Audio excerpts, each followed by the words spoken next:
Hi, I'm Bob McLean. Thanks for checking out my cybersecurity channel. I was just having a discussion about ransomware and who it really applies to. And it really applies to any business, or really any and all. The ransomware attackers just extorted $10 million out of Garmin this week. Here we are on the 30th of July. So they just attacked Garmin and demanded $10 million. What's next? I maintain that they're going to continue to extort up to the hairy edge of what your business is worth. When does it make sense to fold the business rather than spend everything on recovery if you can, or the amount of ransom that's being demanded? Where's the line? I think we're going to keep seeing increasing ransom amounts, and I think we're going to see far more casualties. I mean, the business climate's bad enough. We're in a global pandemic. But the attackers don't care. They're not in the United States. You're just a set of numbers. You're just a target. And it's frustrating thinking that there's a lot of security expenditures and activity going around that don't reduce the exposure, they don't reduce the attack surface to a ransomware attack. Now, sure, if you have to maintain compliance and licenses and due diligence to keep relationships and contracts valid, yeah. I mean, obviously, all that is critical. But if I owned a business that had, a couple million, 25 million in sales a year, I'd be focusing all of my IT expenditures on reducing my exposure to ransomware. Insurance companies are going to start slipping clauses in that every machine has to be patched.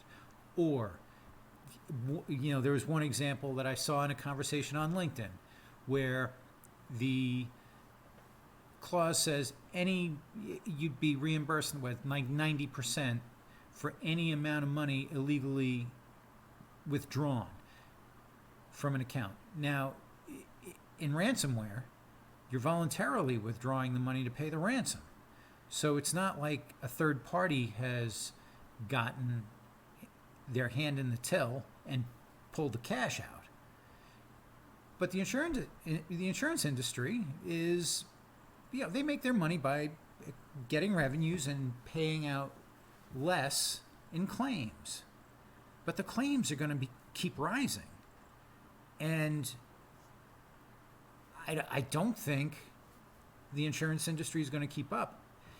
So Garmin gets to deduct $10 million from their income taxes. I mean, we're living in a society where companies that are making hundreds of billions of dollars in profit are not paying income taxes.